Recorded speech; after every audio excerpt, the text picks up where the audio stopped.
Welcome back to Academic Agent Retrospective. This is part 7. And today we're going to be covering a lesser-known series called Econ Shots, which aired in the spring and early summer of 2020. It came out every Sunday, and it was a very short video, less than 5 minutes, about some moment in economic history, and I would explain why that had happened. The only trouble is that basically nobody watched it. You can see from the viewing numbers here that Econ Shots consistently performed very poorly. Despite the fact that many people claim that they were a fan of the series, the revealed preference, to use an economic term, showed that nobody watched it. So after 14 weeks of this, I decided to cancel Econ Shots after 14 episodes. Anyway, as you'll see, the production values on Econ Shots were quite high. I'm subscribed to various stock footage companies. I don't use them that often, but I thought I'd use full use of the stock footage on this one. So, but yes, for whatever reason, they failed to take off. Just to remind you, there is promotion going on at the academic agency to tie in with this retrospective series. If you use the code RETRO, you get £100 off any of the bundles being sold. And yes, so hope you make use of that. Otherwise, let's take it away. For the first time ever, you can watch all 14 episodes of Econ Shots back to back. From the 1930s to 1986, the USA had a government agency known as the Civil Aeronautics Board. It served as a cartelizing device, in other words, a monopolizing device. The CAB was lobbied for by the big airlines. It was essentially staffed by people from the big airlines. The idea was to exclude competing airlines and to assign monopoly routes, and also to regulate the rates, so the rate would keep on going up and up. For example, only Eastern Airlines could do the New York to Boston route in those days. If anybody else tried to fly from New York to Boston, they would be severely prosecuted. In any case, they would not even be allowed to take off from the airport in the first place. In other words, they were considered illegal. They were excluded by the CAB. The CAB gave certificates of convenience and necessity to any airline on the route. If the CAB said you could not fly on the route, then you could not fly on it. There was no free market, no free enterprise in the airline industry. At one point, Pan Am had the entire Pacific locked up. All routes to the Pacific had to be flown by Pan Am. A similar cartel operated internationally and involved such national airlines as British Airways, Air France, and Russian Aeroflot. It was called the International Airline Transport Association, a body that still exists today, although it has been greatly weakened. At one time, it had a lockup on all European flights through an explicit price-fixing cartel, which was backed by law in every country. Such was the grip of the IATA's cartel that at one time it was more expensive to fly from London to Frankfurt than from New York to London. During this period of intense cartelization, the airline industry had a rationing situation. The CAB or the IATA assigned routes and excluded everyone except one or two airlines on each route. Those airlines locked up the most profitable routes and inflated the price of tickets. The airline industry in America was deregulated by Jimmy Carter in 1978, and finally the CAB was disbanded under Ronald Reagan in 1986. The price of tickets for domestic flights in America fell by over 50% from 1978 to 2013. The situation in Europe took longer, but the European Union finally put an end to the IATA's cartel through deregulation in 1992. Anyone who was around in the 1990s saw the benefits immediately, as new airlines such as Ryanair and EasyJet almost immediately capitalized to offer cheap and no-frills flights for a fraction of the price that any of the old corrupt companies were offering. From 1992 to 2017, European flights tripled. A family trip from Paris to Milan would have cost €1,600 in 1992, cost only €100 in 2017. When people use the word deregulation as a scare word, just remind them of all the flights they've enjoyed in the past 20 years.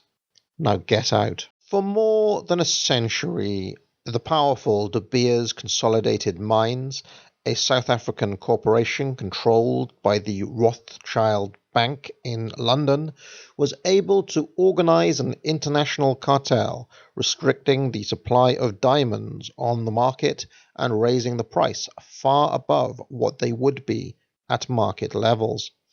It is not simply that De Beers mined much of the world's diamonds. De Beers persuaded the world's diamond miners to market virtually all their diamonds through De Beers' Central Selling Organization, the CSO, which then graded, distributed, and sold all the rough diamonds to cutters and dealers further down the road towards the consumer.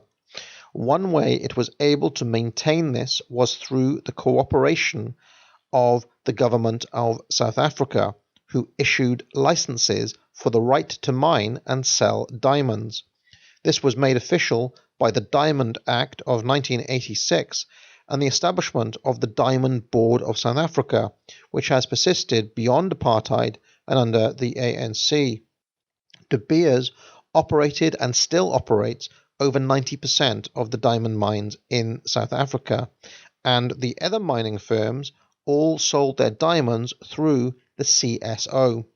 In short, the international diamond cartel was only maintained and only prospered because it was enforced by the South African government.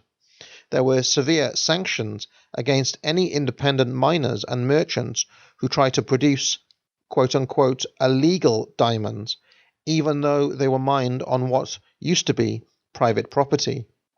The South African government has invested considerable resources in vessels that constantly patrol the coast, firing on and apprehending supposedly pernicious diamond smugglers. In the 1970s, it was announced that Russia had discovered considerable diamond resources. For a while, there was fear among De Beers and the cartelists that the Russians would break the international diamond cartel by selling in the open market abroad. But of course, the Soviet government was a professional monopolist itself and was all too happy to cut a deal with De Beers to receive an allocation of their own quota of diamonds to sell through the CSO. In fact, many of the companies that sold diamonds through the CSO had nationalized diamond mine industries. As we saw in the case of airlines, national governments like the fixed prices and guaranteed sales of monopoly licenses, and so De Beers realistically had the cooperation of many national governments, especially in Africa. All that changed in the year 2000 when De Beers itself announced that it would be discontinuing the CSO. Why? Why would the controller of the cartel ever decide to give up the cartel? The answer is that it was extremely expensive to maintain and administer. The 1990s had been a time of turbulent fluctuations in diamond demand, and maintaining a fixed price throughout that period proved very costly. It was also complicated by the fact that following the collapse of the Soviet Union, the Russians did indeed end up flooding the market and breaking from the CSO. But for everyone else in the diamond market, the CSO had become almost like a central bank for international diamond producers, with De Beers often the buyer and seller of last resort. So it disbanded the cartel voluntarily. De Beers' market share in diamonds, which stood at 80% in 1990, had collapsed to 37% by 2018. Between 2011 and 2018, the Rapnet 1-carat polished diamond asking price fell by over 50%. Diamonds might be forever, but cartels are not. Now get out. The Robinson-Patman Act of 1936 is a United States federal law that prohibits so-called anti-competitive practices by producers, specifically quote-unquote price discrimination. It was designed to protect small retail shops against competition from chain stores by fixing a minimum price for retail products. The law grew out of practices in which chain stores were allowed to purchase goods at a lower price than other retailers. The landmark case was the Federal Trade Commission versus Morton Salt from 1948. The Supreme Court ruled in the FTC's favor. The Commission had found that Morton Salt violated the Act when it sold its finest blue label salt on a purportedly standard discount available to all customers, but which was only really available to 5 national chain stores that bought sufficient quantities of Morton Salt to obtain the discount price. The Supreme Court ruled, quote, "The legislative history of the Robinson-Patman Act makes it abundantly clear that Congress considered it to be an evil that a large buyer should secure a competitive advantage over a small buyer solely because of the large buyer's quantity purchasing ability." End quote. In actual fact, Morton Salt had a very clear pricing structure. The delivered price for a case of blue label salt was $1.60 if the customer bought less than 1 carload. It was $1.50 if they bought 1 carload. It was $1.40 if they bought 5,000 cases or more, with an additional 5-cent per case discount if they bought 50,000 cases in any consecutive 12-month period. While the Supreme Court ruling seems to suggest that the FTC were protecting some small mom-and-pop store from giants such as A&P and Safeway stores, in practice, less than 0.1% of Morton Salt's sales of blue label cases shipped at the $1.60 price. The vast majority of customers bought 5,000 cases or more of the salt at the $1.40 price. One such customer, an example of the small business that the FTC was trying to protect, was National Retail-Owned Grocers Incorporated, which had 18,917 retail stores, but did not qualify for the 50,000 case discount because they did not order 50,000 cases. In fact, there is no evidence whatsoever that the discount caused any injury to A&P's or Safeway's competitors.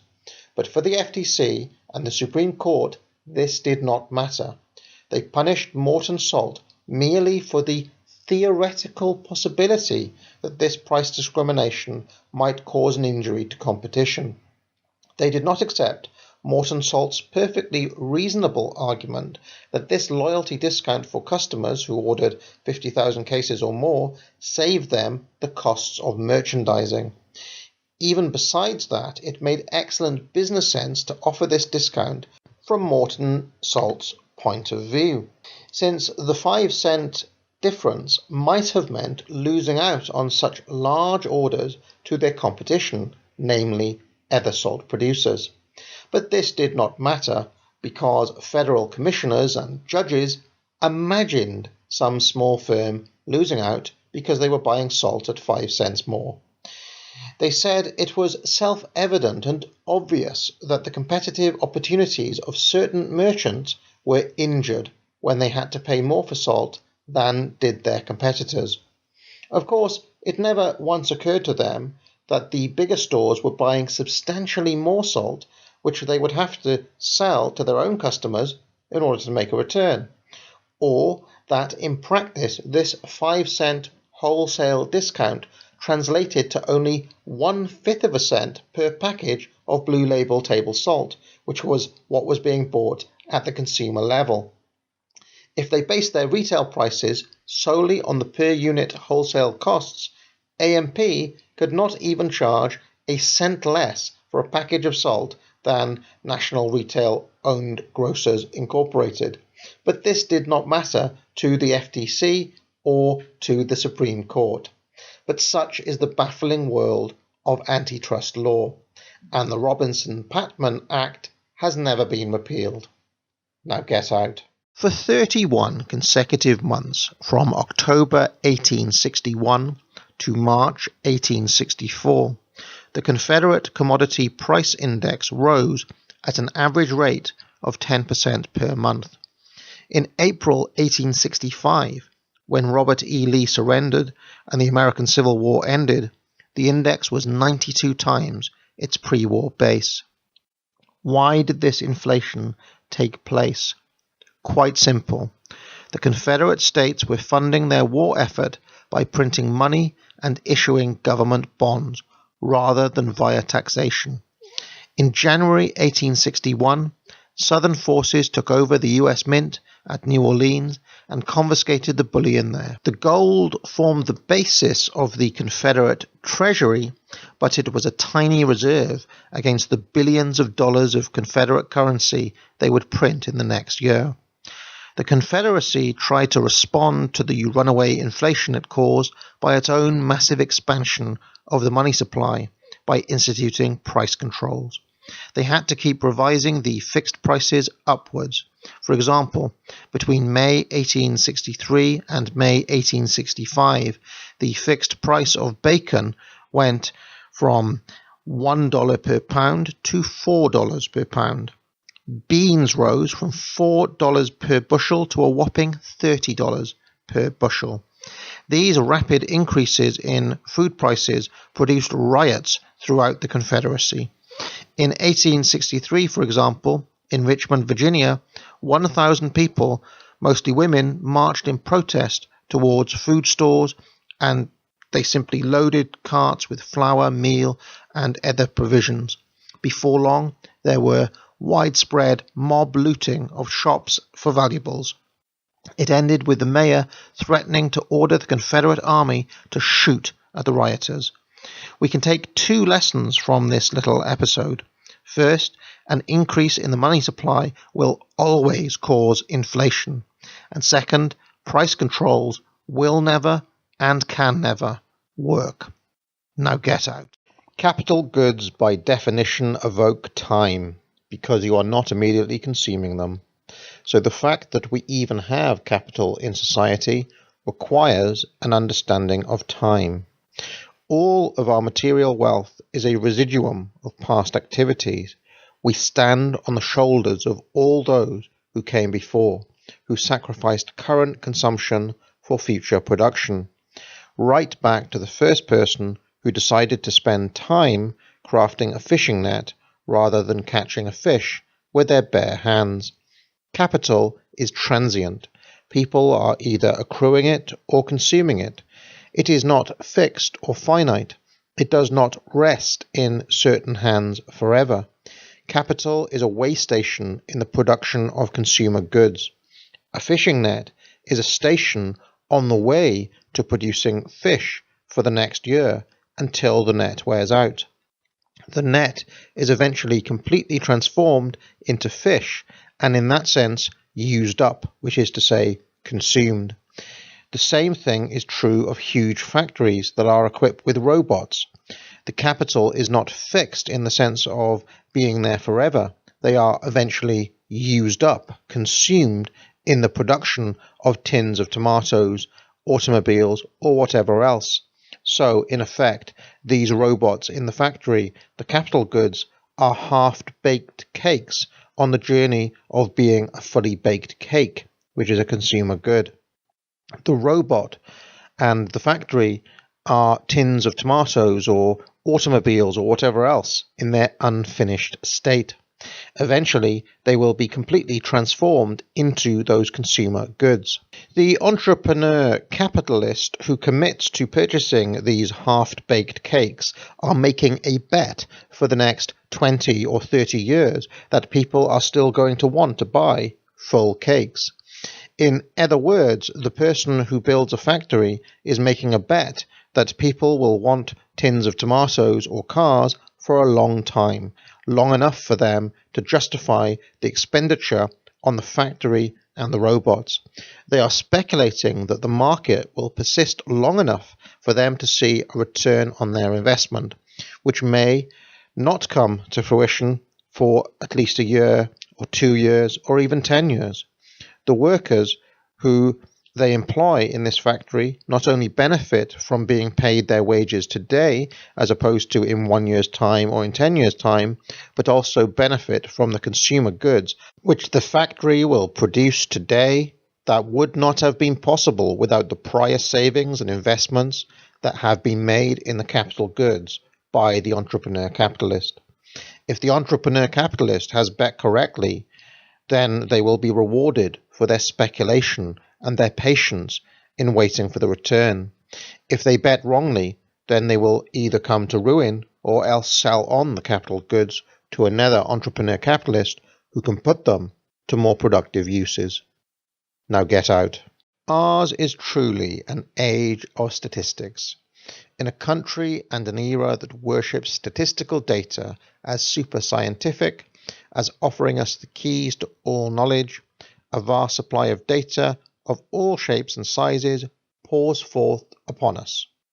Mostly it pours forth from government. The overall statistics of the economy, the popular gross domestic product, data, that's GDP, that permits every economist to be a soothsayer of business conditions, come from government. Furthermore, many statistics are byproducts of other governmental activities. Income data from the tax office, unemployment data from the Labour Bureau, trade balance data from the customs offices, data on the money supply and banking from the central bank, and so on. And as new statistical techniques are developed, new divisions of government departments are created to refine and use them.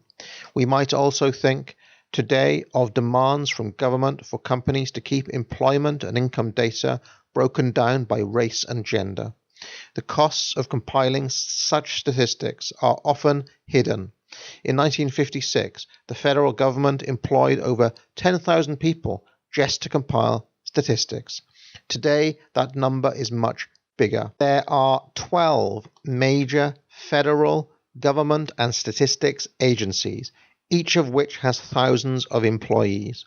The Bureau of the Census alone has 4,000 employees and a budget of nearly $4 billion. The Bureau of Labor Statistics has 2,500 employees and a budget of over $600 million.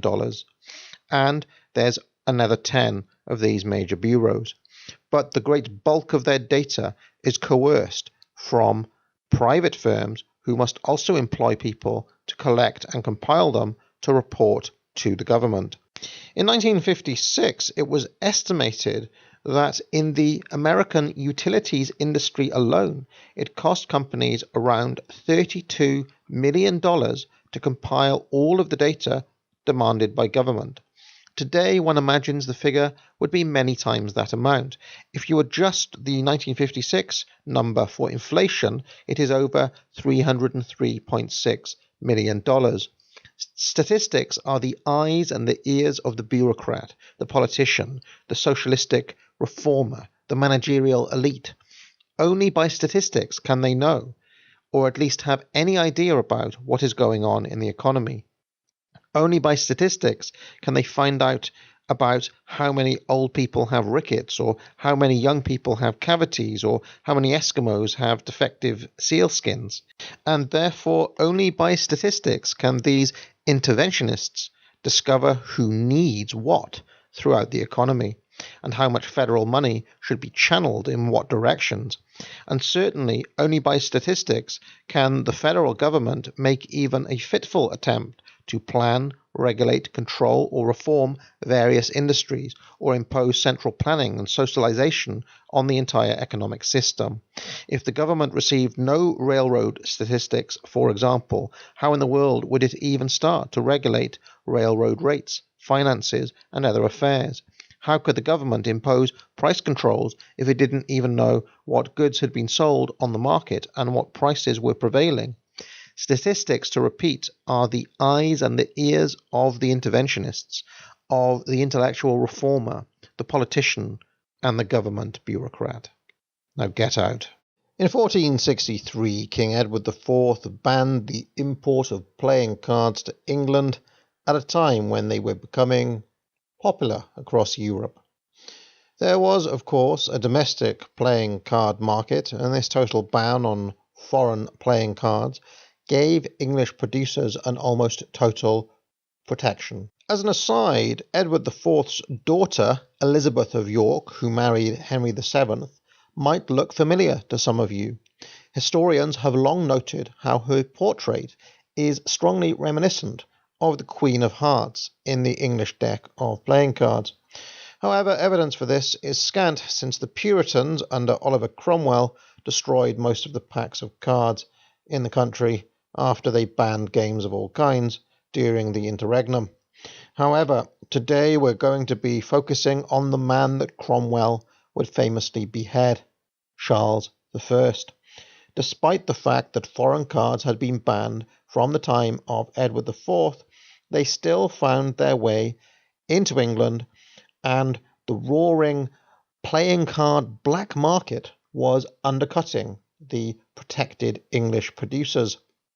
In fact, Charles's father, James I, instituted a special law requiring playing cards to be stamped with a special insignia, which would appear on the ace of spades, which later became known as stamp duty and was maintained for many years after the Restoration up until 1960. And this is why the ace of spades still has a more ornate design than the other aces. Anyway, the persistence of foreign cards being sold on the black market led the domestic playing card manufacturers to lobby Charles I into instituting a royal charter in 1628 and establishing the Worshipful Company of Makers of Playing Cards, which still exists today, by the way, and even has its own website, which you can see here. This was essentially a guild that was supposed to help protect the domestic card playing industry, even beyond the absolute ban on foreign imports and James I's insignia stamp. But even after all of this, the haberdashers still managed to get supplies of cards from abroad, and the poor playing card makers, so ran the pathetic story, compelled to sell at low rates, could scarce get bread for their fainting bodies. In this extremity they had cast themselves at the foot of the throne, and in 1637 His Majesty had graciously convenated under the Great Seal to buy a constant weekly proportion of good cards at specified rates, and to such of the company as were door windows, aged men past labour, or not able to maintain themselves, His Majesty, out of his princely goodness, had allowed a maintenance of his profits, for which the petitioners praised God and blessed His Majesty. The basic deal here was that Charles I was effectively investing in these card companies through fiscal stimulus in exchange for a cut of their profits, 36 shillings from the sale of every 144 packs of cards, or 3 pence per pack, which was estimated to give him a return of between £5,000 and £6,000 a year. Quite a lot of money in those days. This suggests that around 480,000 packs of cards were sold every year. Now, what's quite interesting here is that the king was acting as a kind of proto-Keynesian. We see protectionism, we see fiscal stimulus, and state-backed monopoly. But because the king's finances were technically still private and not public, as Hans Hermann Hoppe has pointed out, we also see him acting as a kind of capitalist entrepreneur, speculating on the fact that the playing card market seemed quite buoyant in 1637 and demand looked set to stay so at least until that rotter Cromwell got in. The very existence of the black market in itself was a sure sign of this. And Charles I was effectively investing to make a return. The divine right of entrepreneurs, you might say. Now get out. In business, there is a concept called economies of scale. A firm can make significant savings by operating at a larger scale and increasing their market share. And these gains are the most significant driver of mergers and acquisitions that we see on the marketplace. But not all mergers are created equal. Some mergers are horizontal, which would be the case, for example, if McDonald's bought Burger King. Now, although significant savings can be gained from this type of merger, there are limits to them beyond a certain size and scale. Bigger is not always better, which is likely one of the reasons why McDonald's have not tried to buy Burger King. But there is also a second type of merger called vertical integration. To stick with burgers, let's take the production of a simple consumer good, such as a cheeseburger, which involves the cooperation of many hundreds, if not thousands, of people. Here we are watching someone in the kitchen flip the burgers on a grill, and then dressing the burger with cheese, condiments, lettuce, and so on and so forth. But of course, the burgers come ultimately from cows on a farm, which must be processed into burger patties. The burger buns come from wheat, which must be processed into flour and baked into bread. Even the tomato ketchup involves quite a long and complicated process in production. And even beyond that, the machines necessary for the processing along the way in themselves need to be manufactured, including the burger grills and the toasters for the buns. And even beyond that, iron ore needs to be extracted from the ground. Now, McDonald's could, if they wanted to, try to get involved in this entire production line by buying up and merging with, vertically integrating, that is, all of the stages into their company. Now, one might imagine that this would give them all sorts of advantages, but the reality is that because they'd have to rely on internal pricing, and because their internal production lines would in effect only have one customer, McDonald's, it is in fact much easier, and not to mention cheaper, if they rely on specialization under the division of labor at each stage of the way and paying the costs as a client rather than taking them all over themselves. In fact, if McDonald's did take over all of these processes, it would likely result in what we call dis-economies of scale, and they'd lose a lot of money, because now they'd be trying to work out how much steel to produce, how many bottles of tomato ketchup to make, how many cows are required, and so on, purely on the basis of burger sales. Whereas, as things stand at the moment, each of the individual producers in the supply chain considers the whole array of demand for steel, ketchup, beef, and so on. Hence, vertical integrations often represent dis-economies of scale. Now get out. During the 1980s, unemployment reached a peak of 13% in the UK, and in the popular imagination, this is because Mrs. Thatcher closed the mines. But in reality, this is not why Britain experienced such high unemployment during this period. To find the root cause, we need to go all the way back to 1906, when, in a typical act of buying the swing vote of a minority, the Liberal Party government of that time passed the Trade Disputes Act, which declared that trade unions could not be sued for damages incurred by strike action. This effectively put unions above the law as a privileged class. In F.A. Hayek's estimation, this act was the single biggest cause of Britain's economic decline in the 20th century, and I quote, "These legalized powers of the unions have become the biggest obstacle to raising the living standards of the working class as a whole. They are the chief cause of the unnecessarily big differences between the best and the worst paid workers. They are the prime source of unemployment. They are the main reason for the decline of the British economy in general. This was all compounded by the Coal Industry Nationalisation Act 1946, which made the government the sole employer of miners, and therefore the sole respondents to the unions. So if a union went on strike demanding more pay, the government could appease them by giving them the taxpayers' money. A look at the average weekly wage of a miner might be instructive. In 1945, a typical miner earned £2.73 a week.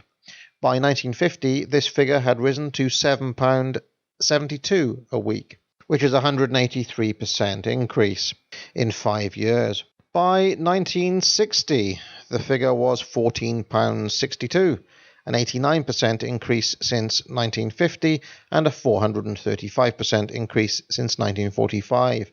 By 1970, the figure was £28.72, another 96% increase in 10 years and 952% since 1945. And by 1980, the average miner's weekly wage was £114.47 a week, an incredible 298% nominal wage increase since 1970 and an increase of 4,093% since 1945.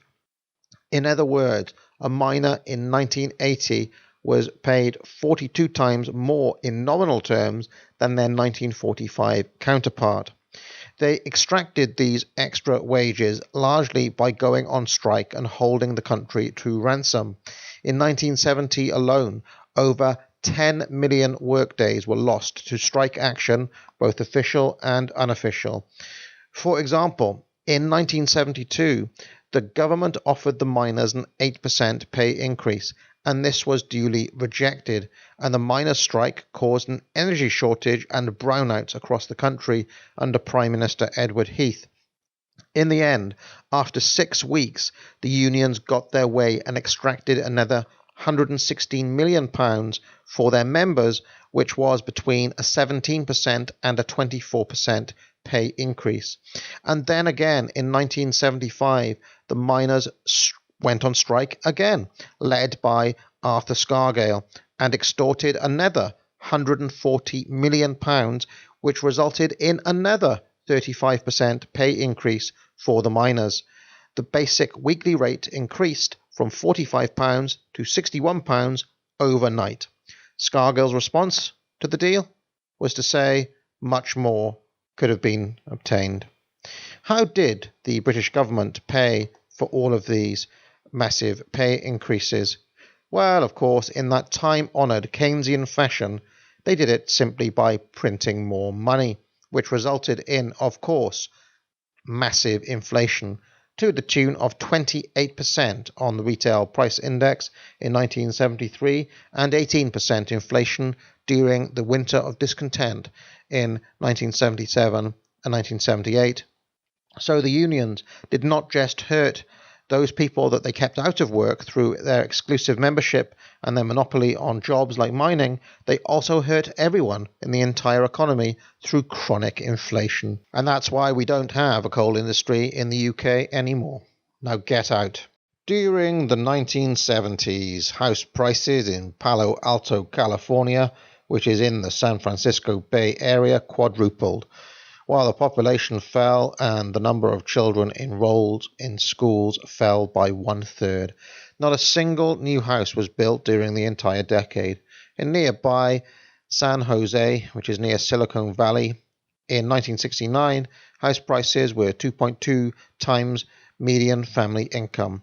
But by 1979, they were 4 times median family income.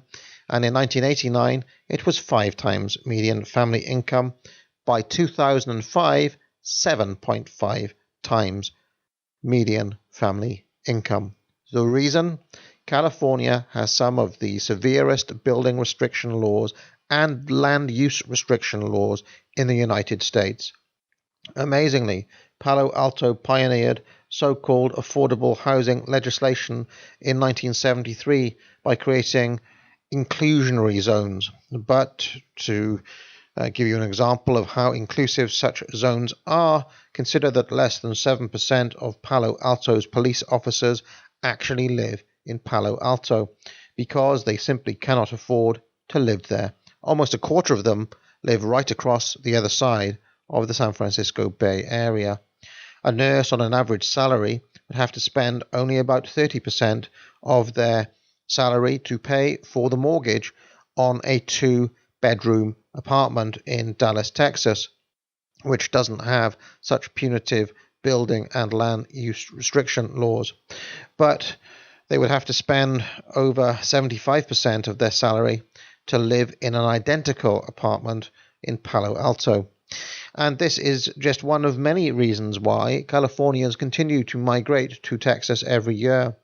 The worst hit people in these areas, which like to promote themselves as champions of diversity and social justice and affordable housing, are of course the poorest.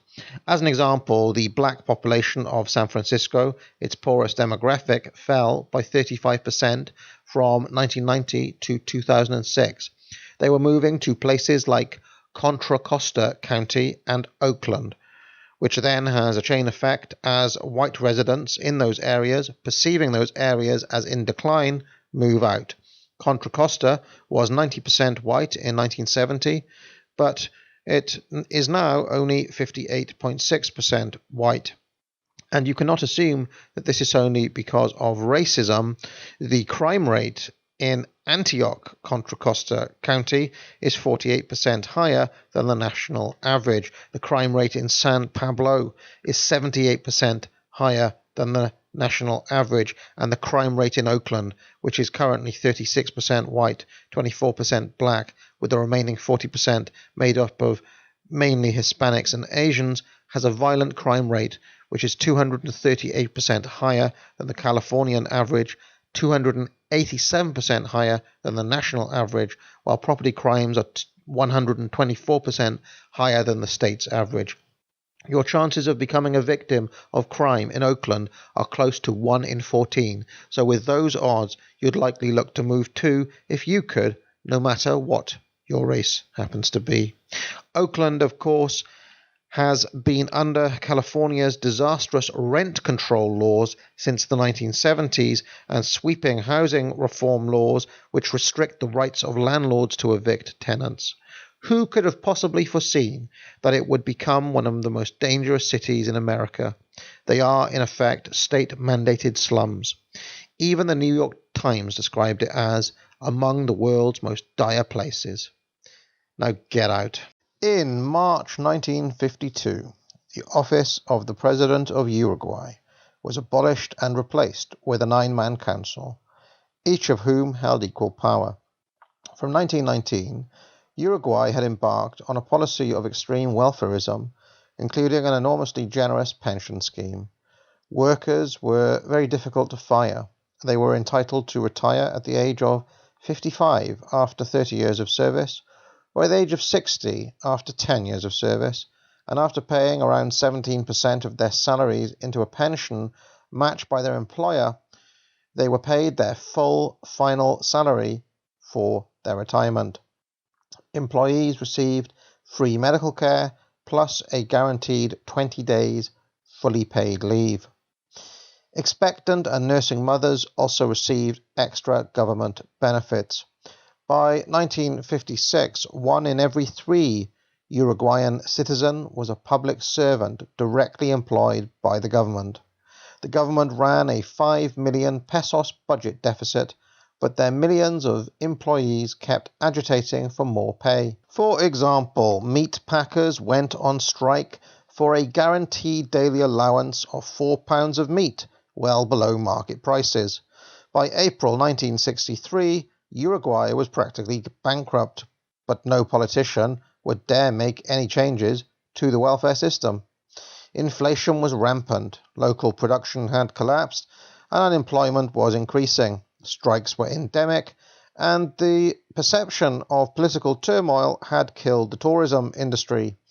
The government repeatedly responded by instituting price controls and banned imports in order to try to boost domestic production, which led to widespread smuggling from Argentina and Brazil. Capital flight reached $50 million. The Treasury now owed 700 million pesos to pension funds. The government deficit more than quadrupled to 807 million pesos. Workers in ongoing nationwide strikes were still demanding a 50% pay increase. By 1967, 45% of all Uruguayans were dependent on state handouts, including a large portion of people who had retired young at the age of 55. The cost of living increased by 88% in 1965, and then another 50% in 1966. The government responded by printing more money and granting wage increases as high as 60%. The cost of living had increased as much as 32 times in 10 years, while gross national product had decreased by 9% in the same period. By 1968, the country, still suffering from endemic strike action, experienced electricity brownouts after a 50% decrease in electric energy output. Out of a population of 2.6 million people, only 900 people were working, 300,000 were pensioners, and another 250,000 were unemployed, which was a 28% unemployment rate. The consumer prices increased by another 136% from 1966 to 1967, and from 1961 to 1968, Uruguay experienced 2,173% inflation. $1 would fetch you 11 pesos at the start of that period, but 250 pesos by the end. People at the time said that Uruguay had caught the English disease, and a military dictatorship followed. The question remains in 2020 why the lessons of history are never learned. Now get out. In 1584, the Duke of Parma led the armies of the Spanish into Belgium and besieged the city of Antwerp. Food quickly became scarce, and so naturally prices rose sharply. The city fathers of Antwerp responded by instituting a strict price control. No merchant could charge above their specified price in the city on pain of severe penalties. The consequences of this policy were twofold. It was a long time before the Duke of Parma was successful in blockading the river Schelde to prevent ships laden with food. Corn and preserved meats might have been hurried into the city by the thousands of tons, but no merchant would run the risk of having his ships sunk by the Duke's batteries merely for the sake of finding a market no better than many others which could be reached at no risk at all. If provisions had been bought at a high price in Antwerp, they likely would have been imported. As it was, the city, by its own stupidity, blockaded itself far more effectively than the Duke of Parma could have done. In the second place, the enforced lowness of prices prevented any sort of retrenchment on the part of the citizens. Nobody felt it necessary to economize, so the city lived in high spirits until the provisions ran out. In 1585, the city of Antwerp surrendered and was taken over completely by Spanish forces. From this we can draw two principles. First, that rising prices encourage conservation of scarce commodities. In other words, controls encourage waste of scarce resources. Second, that rising prices bring forth increased supplies. In other words, controls diminish sources of supply. Now get out. In early 1962, John F. Kennedy sent to Congress a draft of something called the Standby Capital Improvements Act, with a letter urging them to pass it as soon as possible. This was a proposal for Kennedy to spend $2 billion, the equivalent of $17 billion today, on expanded public works programs whenever it looked like unemployment was about to rise. The idea was that projects would be designed quickly to create jobs by injecting said projects with federal money. In other words, printing new money to pay these unemployed people who are now in a public works scheme. Under Keynesian doctrine, this would help the economy by expanding consumer spending, although as we know, the real result of such policies is nearly always inflation. This was slow at first. The consumer price index rose by only 6.54% between 1960 and 1965, but then it snowballed to an increase of 23.5% between 1965 and 1970. But there was a political impact to this move too, because Congress was being asked to transfer a part of its power to the purse of the president. The president could now spend this extra money by fiat as long as he could point to the threat of impending unemployment.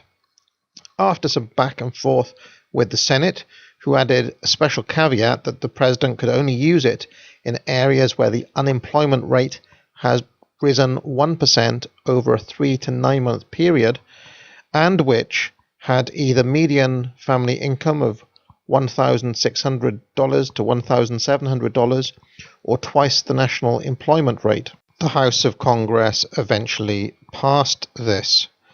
The House Public Works Committee authorized the full $2 billion standby program with a $900 million immediate acceleration program. This meant that in the event of a recession in any state in the country, the president could act immediately by fiat without oversight from Congress. This gave Kennedy the power to declare a state of emergency for the area affected if he could show a 1% rise in unemployment and then release funds as if by magic for a public works scheme. In other words, automatic pump priming. Such public works schemes were typically in construction, the old classic building of bridges and so on. But construction workers in 1962 were paid $3.24 an hour when compared with an average of $2.36 an hour in all manufacturing and $1.71 an hour in retail trade. Assuming these emergency funds were spent on wages alone, at those rates, JFK could instantly employ about 1.5 million construction workers for a year around the country. But what would happen when the money ran out? Well, presumably they'd be unemployed again, and the unemployment rate would rise by 1% again, and that would trigger the act again, and so they could have their jobs back again. Out of 1,300 areas, only 345 were eligible for this, including all 54 Indian reservations and certain inner-city urban areas. So, in effect, this was a hidden emergency redistribution scheme whereby the president could be seen personally to inject money into a struggling area. And this was naturally part of the Democrats' Southern strategy to ensure the support of poor black voters in exchange for money, a kind of precursor for Lyndon B. Johnson's so-called War on Poverty. And as you can see from the 1964 presidential map, it worked. And as LBJ so famously said, we'll have those voting Democrat for the next 200 years. And so far that strategy has overwhelmingly worked, as is so often the case with awful policies that appear to make no economic sense. Once you start looking at the political incentives, it's a lot easier to understand. Now get out. In the summer of 1959, the USA experienced a crisis in poultry farming. Specifically, there was a huge overproduction of eggs, which were selling below their cost of production. Overproduction in economics is another way of saying unsold. In other words, even selling below costs, the eggs were too expensive for most consumers in the economy, and millions of them went unsold. Pressure then grew on the government to do something about this, and so the Department of Agriculture agreed to increase the amount of eggs it purchased. It was already buying 500 million eggs, but now promised to commit to buying more. Of course, the fact that the government were buying all of these eggs in the first place was one of the chief causes of overproduction. The market would have allowed the adjustments to take place to bring overproduction to a halt, allowing some farmers either to go out of business or to downsize.